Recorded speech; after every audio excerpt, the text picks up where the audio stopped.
welcome to Mornings with Mike and Susie. It is Tuesday morning. How are you doing on this? I guess it's a little bit of an overcast day, but I heard it is supposed to clear up, but it's like a nice 35, 36. It's nice, a little cool, but not too cool. It's the perfect day to wear your favorite fall jacket.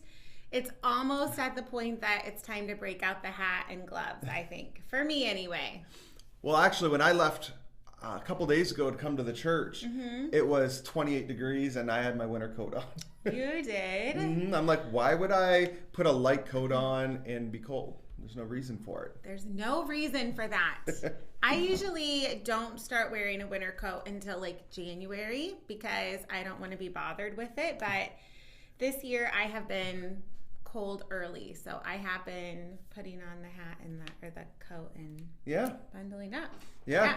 Can you believe we're 2 days away from Thanksgiving?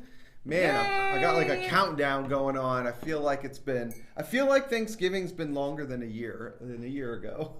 I'm ready to eat a nice big Thanksgiving meal. How about you guys? Are you guys ready to hang out with some family and sit down, have a nice big meal? I'm excited. I just don't know exactly when I'm going to cook the meal. I have a lot of prep work still to do and a lot left work-wise to do between now and Thursday, but I'm just not stressing about it because we're having some close friends over and they love me as I am. So if our house is not perfect and the food isn't perfect, it's going to be okay, right? And it's important to have people in your life that understand that. So I'm thankful for that this year. And we are, like you said, only a couple days from Thanksgiving. I had kind of a busy morning this morning. So Ivy, our 5th grader, showered and had, I'm telling you guys, a massive knot in the back of her hair. It was like a rat's nest, and she came into the bathroom and was like, "Mom," in tears. So I had to do her hair, and then I didn't think I was going to have time to do anything with my hair. So moms, you probably know what that's like, right? If you have school-age kids, if your kid's morning gets unexpectedly long or busy, that impacts your morning, so you can't get done what you need to get done. Right? Yeah. I don't know. I feel like you would just be like, just deal with it. Put a hat on. Put a hat on, go to school. Today is her last day of in-person school until at least January. So she needed to at least have a brushed out head of hair. So if you're hanging out with us, say hi so we know that you're here. And how was your morning today? Did everything go as planned? Did you have some bumps in the road? I had an early morning. Tell us about your morning. I had a dentist appointment. I like to get up early. Yeah, it was pretty quick though. They were just taking some X-rays and then giving me the bad news that I have to come back later. So yeah, I've been having tooth pain in my lower tooth here, and so having a lot of ibuprofen to get rid of the pain. But they took some X-rays, and I got to go back. So I know. I'm sorry about that. But it was nice that your appointment was like at 7 a.m., which you love. I know. I'm glad they were open and start that early because then I can get it out of the way, out of my day, and move on. So make sure if you are watching on YouTube that you go ahead and subscribe to our YouTube channel. Like us, follow us on Facebook. If you're enjoying the show, go ahead and share it. Share it with your friends, and we just have a blast every Tuesday morning. Yeah, we do. It's fun. I look forward to hanging out with you for this 30 uninterrupted minutes. No phones ringing, nobody stopping in, and but my favorite thing is that we have friends that are hanging out with us. Yeah. So if that is you, comment, say hello so we know that you're here, and tell us how your morning is going so far. And how was your weekend? You spent some time outside over the weekend. Yes. I was getting ready for decorating the church for Christmas on Saturday, and you spent the day concocting a monstrosity that now looks like we're doing COVID testing attached to our house. Tell the people about it. So this past summer, we bought a boat. And you need to store. Just to use. It wasn't like expensive. A small used boat. Yeah. But we need to store it properly. And so I got it winterized, the engine winterized and everything. Right. And so, but we also have a lawnmower. So my thought was, previously we've had the lawnmower stored in the garage. Well, I thought, instead of only, covering the boat, I could make something that would go over both the boat and the lawnmower, and put because if you've ever tried to just put a tarp on something, it always blows and rarely works. So I thought, let's make a structure. So I made like a teepee that would go over the boat. So go the 2x4s go all the way to the ground, but go over the boat, and so it's about 23 feet long. And it's pretty high to get over the boat. Yeah, it's very interesting. Yeah. But the worst part is Saturday I'm doing all this work. Ivy, she's helping me like a champ. She's teaching her how to use the drill. She likes that. Yeah, it was a lot of fun. She was my helper, and just holding the other end of the piece of wood, like it makes a big difference. And so Ivy and I we build basically like this teepee. It's like this. 23 feet long, and like I said, it's pretty high. It's probably about 14 feet high at the peak. And so I put a tarp over it and braced it, and so I'm like staked it into the ground. I'm like man, this looks good. All right. So I'm like, all right, let's gonna grab the boat and gonna drive it around. And, easy peasy. Oh yeah, park it That's the underneath. Easy part. Yeah, I'm done. I'm basically done. And so I hooked the boat up, and I start backing up, and then I start thinking, how I'm like, no, how I'm doing it. It'll be easier to do it this way. So I go, and there's a tree kind of on our side. I go to pull around, and as soon as I get to a certain spot, my boat and my truck sink about at least 6 inches. And I'm like, and I got a 4-wheel drive truck, so I'm like, oh, no problem.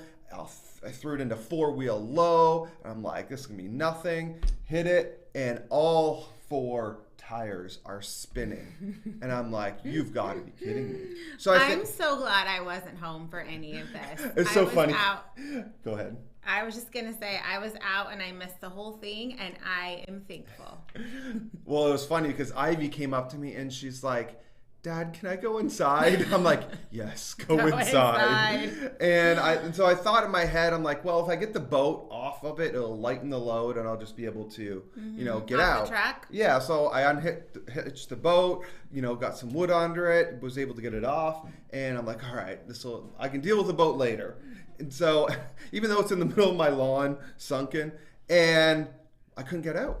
My truck was sunk, and 4-wheel drive doesn't help you if all 4 tires are spinning. I'm probably down at least 1.5 feet by this point, and I'm like, are you serious? Oh yeah, the bottom of the truck, which is usually, it was almost not the grass. It was pretty much at the grass, and I'm sitting there, and I'm like, I literally have like my hand on my head. I'm like, what am I gonna do? I'm gonna have to call a tow truck. And then literally our next door neighbor drives over, and he's like, and it's funny because our next door neighbor, he's the one who actually built the house that we live in. Yeah, and I believe they even lived in it for a little while. Right. And our lawns go back onto a creek. Yeah. And so it's really wet and damp, and he's like, I did the same thing a couple years ago over on my property, sunk down trying to get my boat back further, and so he hooked up to my truck, and he has a bigger truck than I do. I think it's a 250 or 350. I've only got a 150. And so he was able to pull my truck out, and then we were able to pull the boat out and get it out. But that was my Saturday.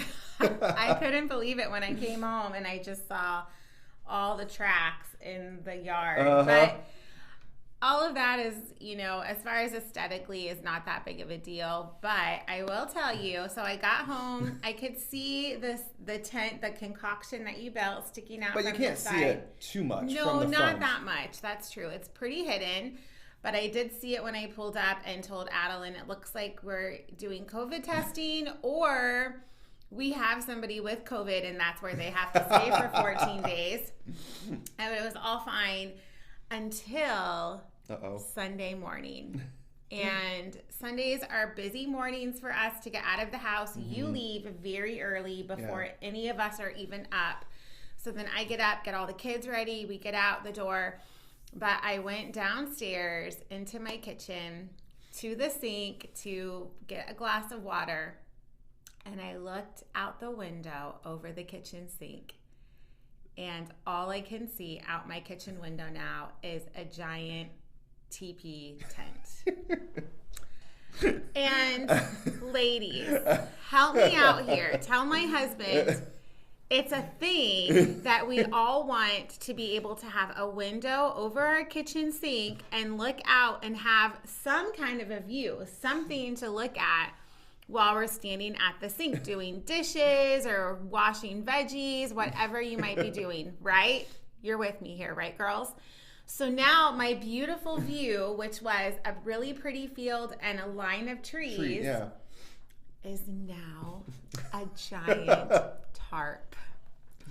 And not just that, but it was blowing. The wind picked up, and it was really noisy. It's not finished, right? Well, it might not be finished. It's not finished. It might have to come down. Yeah. Well, I don't know. I think I've realized. You're right. I didn't realize how far it was sticking out, like that you could see it like that. So I talked to my dad the other day, and he gave me a couple of different ideas of how to, Oh, really?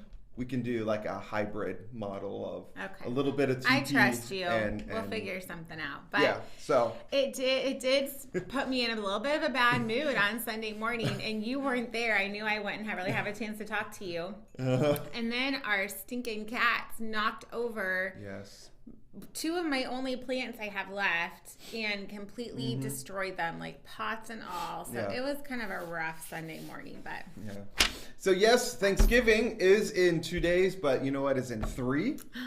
What's in 3? Black Friday. Black Friday. I think you love Black Friday more than I do. Yeah. You always loved it. I haven't gone out though the last couple years, but yeah. We used to go when our kids were young, and we would be at my parents' house, and our, my siblings or spouses would be around. Right. We would put the kids to bed and ask my parents to keep an eye on everything. Right. And then we would go out at like midnight and go do the crazy Black Friday shopping, get in line. But then it was kind of about the kids. Like one year we got a trampoline for the kids on Black Friday. And it was fun, going out with friends and siblings, and it was kind of a thing. And then honestly, what kind of really got me is it was fun about 5, 6, 7 years ago when the Black Friday deals would start at like 3 a.m. or 2 a.m. I'm like, okay, that's fun. Middle of the night, let's go. But then the store started opening on Thanksgiving at like 8 o'clock. And when they did that, I'm like, I'm out. We stopped. I'm done. Like, can I at least have Thanksgiving Day the whole day? Yeah. And I think too, for all of the men and women that are working in retail, we feel like they should get the day off too for Thanksgiving. And so that's another reason why we kind of stopped even doing the later night stuff, because if there isn't the demand, if people aren't coming out to shop at these times, and the stores aren't going to be open. So let's give our hard-working men and women that are working in retail, let's give them a break and give them the day off. So I think it'll be interesting this year, though. I'm not sure how they're going to make things work on Black Friday. They're going to limit people in the stores or what. I think it's going to be very interesting. I don't plan on actually going out. I did notice at our local Walmart in the parking lot, they already have sections of parking roped off and designated that this is Black Friday online pickup. Oh, okay. So I think maybe you'll buy it online and then go, and they had like at least 50, 60 parking spots all numbered for people to go and park and pick up. So yeah, maybe. Very cool. So this weekend we are at Mohawk Valley Church going to be concluding our series on thanks and giving. And Susie and I are going to be preaching together this weekend, so it's going to be a lot of fun. But remember, it is Thanksgiving Thursday, so we won't be having our typical Thursday night church. So I keep forgetting that. Yes, yeah. So you're one of our regular Thursday night attenders. Make sure you choose either 9:30 or 11 a.m. on Sunday morning. But I'm excited to speak with you. It's going to be a great conclusion to our series. It'll be fun, and for our online campus, we are online at 11 a.m. now on Sunday, so you'll want to make sure that you grab that. Yeah. So we have our marriage minute. And I want to share, I want to share scripture with you found in Proverbs chapter 12, verse 25. It says this: anxiety weighs down the heart, but a kind word cheers it up. Oh my gosh. What do you think about that? That's so true. And I'll give you a little personal example from this that just popped into my mind. So you guys know we like to be honest with you and real and transparent. So I feel like I should screenshot our text conversation from Sunday afternoon and share it with them. I won't do that, but I'll give you a brief rundown. And you would think on text message we would be more capable of being nice to each other, because you're not just spitting out whatever comes to mind. You're taking the time to write something. But on Sunday, I had to do a few things, so it was later in the afternoon when I was coming home. Now, what you don't know is I was thinking about picking up something to eat. It was my way home from the church. It was around 3 o'clock in the afternoon. You were already home with the kids. But I wasn't sure what I wanted, so I pulled over in a parking lot and was trying to decide what I should do. Okay. If I hadn't have done that and I had just driven straight home, you would have never had the chance to text me.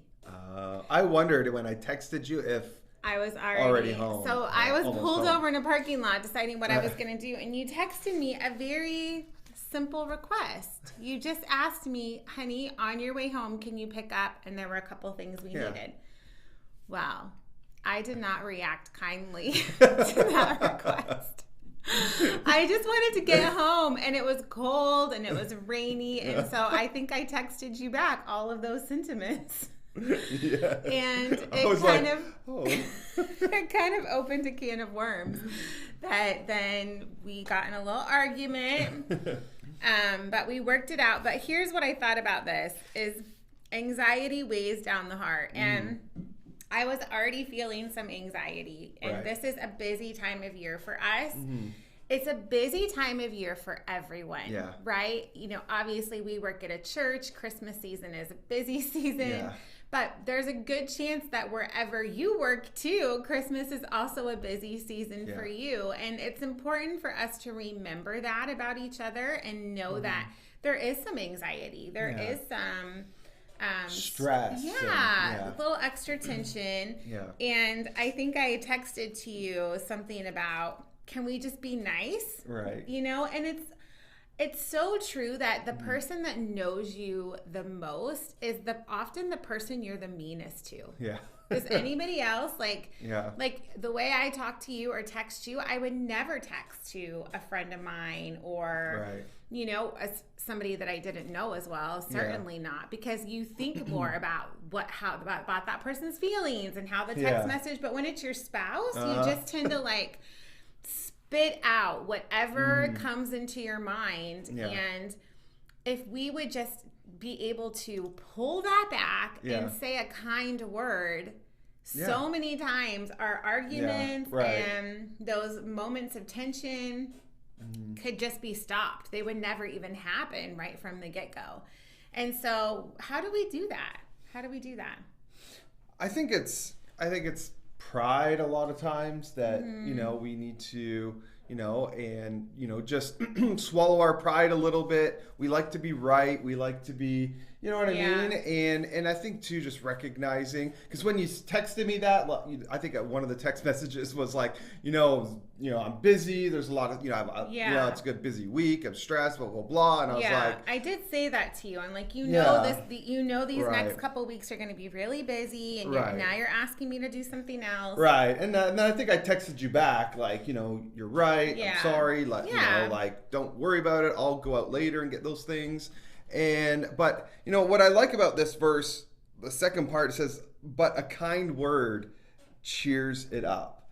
Yeah. And I really believe that, we need to be our spouse's biggest cheerleaders. Mm-hmm. Not just when we are stressed, but maybe especially during those times when there's more anxiety and stress. But it doesn't just happen around the holiday season. That, throughout the whole year, we need to be the biggest cheerleaders for our spouses. Right. When things aren't going well, that we pick them up. When they are going well and they do something, that we give those words of affirmation, and a kind word cheers it up. And it makes such a big difference that when you see your spouse do something, maybe it's a good accomplishment at work, at home, in their personal life, whatever it is, that you're like, wow, like, good job, or, I'm proud of you, or that's, you know what I mean? Like, it makes a big difference. It does make a big difference. And parents, we do that with our kids. Yeah. We take the time to find the good things our kids are doing and call them out and say, hey, I really liked how you did that, or hey, that meant a lot to me, or thank you for doing this. But we are not so good about doing it with our spouses. So our challenge for you is today to speak a kind word to your spouse, to speak a kind word. And so that can be, maybe you're not even going to see your spouse today. Do it over text message. Don't make an excuse. Of course, it's better in person. Right. Look them eye to eye and say, hey, hey, baby, you just did such a great job with this, or whatever it was. But if you can't do that, do it over text message. Write a sticky note and leave it on the microwave, and you can have an impact on your spouse. Sometimes we forget that. And the other thing I do think that helps is to just, if you are in a little bit of a conflict, especially if it's over text message or conversation, just wait a minute. Take a minute before you send that text message. Take a minute before you spew out that comment, whatever it might be that is going to open up a can of worms, right? Yeah. Just take a minute, take a pause, whisper a little prayer.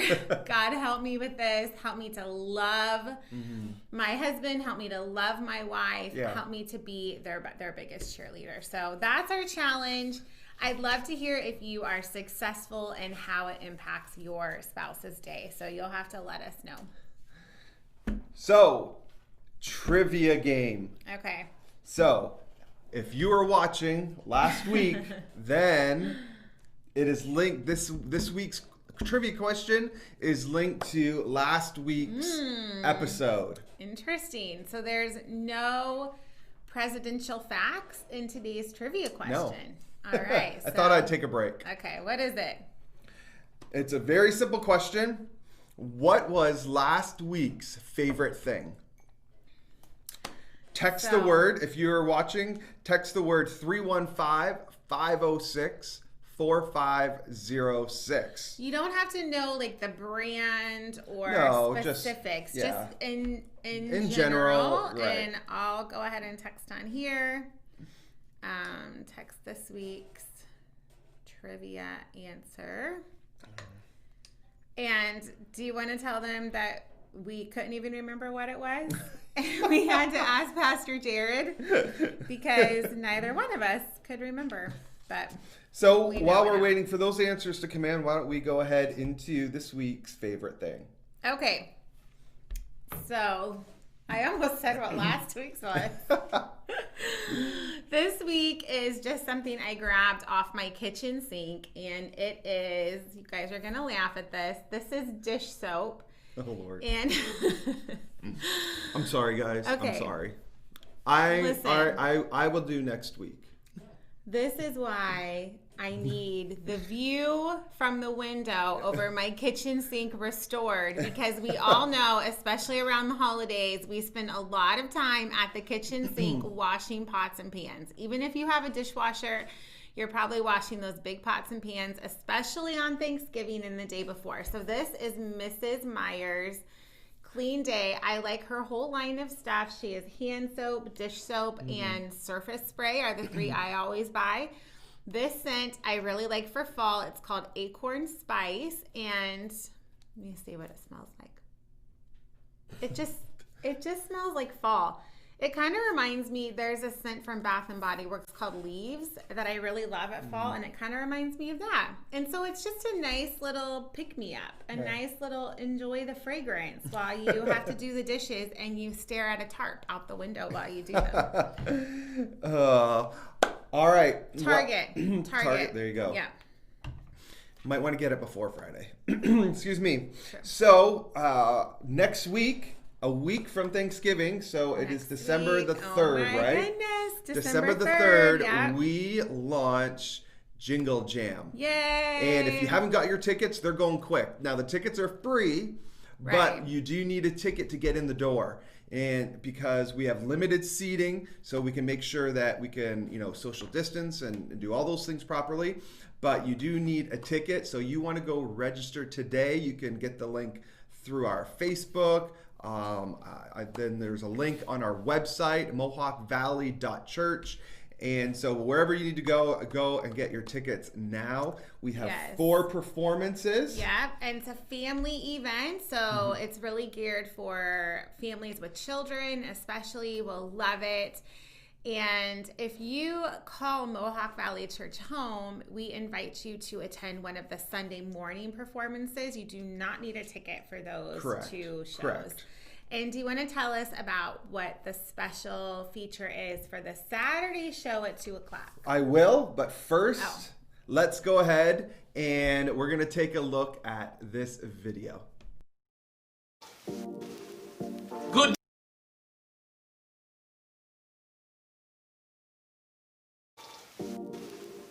Good day. I am Reginald Fastidious III. I am the greatest one-man Shakespearean Bible story reenactor. And I am here to invite you to Jingle Jam. To be or not to be invited to Jingle Jam? Of course you are invited to Jingle Jam. Perhaps an invitation is all you need. Well, here you are. This is an invitation to Jingle Jam. We have festivities and fun. Fun for all. Bring your family. Enjoy. Thank you. Thusly.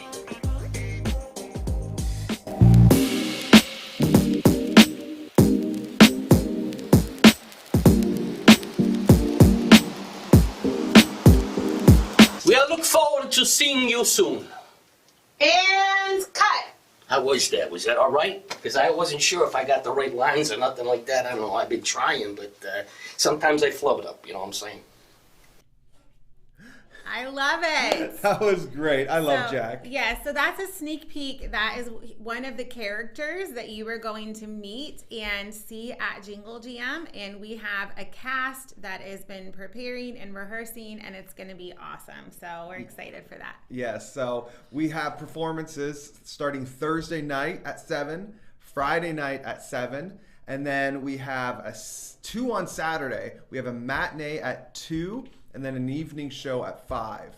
So the matinee, Saturday at 2 p.m., we've really kind of dedicated towards families that have siblings or children with special needs. Or it could be an adult. Maybe you have a parent or an aunt or uncle or adult relative with special needs that you know would enjoy this kind of a program. Bring them along as well, and that whole show is just going to be for special needs. So we're adapting and modifying, so the house lights will be on throughout the performance. The volume won't be as loud. It will be a more sensory-friendly experience. Yeah. And we're looking forward to that. We're going to bring our daughter, Brooklyn, to that show. I know she's going to love it. and she's nonverbal but very vocal. And so maybe you have a child or a family member that is in that's vocal or needs headphones and sometimes you just feel like you don't fit. Yeah. And this will be a place that you will just feel like you fit and you're welcome. So, of course, you're welcome to come to any of those shows with your family member with special needs, but this one will be adapted. Yeah, so, we're looking forward to it. Make sure, let your friends know, share a link, send it to them. And they are filling up. Yeah, we're at about 75%. Wow. Tickets are gone. So invite a friend. Make sure they do register online for those. Our trivia question for last week's favorite thing, we do have a winner. Oh, good. Pam, you are the first person to text in. So at least somebody was here with us last week and remembers and has a great memory. And the favorite thing from last week was... It sounds really goofy when I just say it, but it was Band-Aids. But it was a new, cute little, you can go check it out, Band-Aids. So Pam, congratulations. And what do we have? That's it. Going on. Is that it? Yeah, this weekend, make sure to check us out online, our online campus. If you're in the Mohawk Valley and you're coming to church, we can't wait to see you. 9:30 or 11 a.m. We're going to be concluding our series. Susie and I are going to be speaking together. It's going to be a lot of fun. And we hope that you have a great week and a happy Thanksgiving.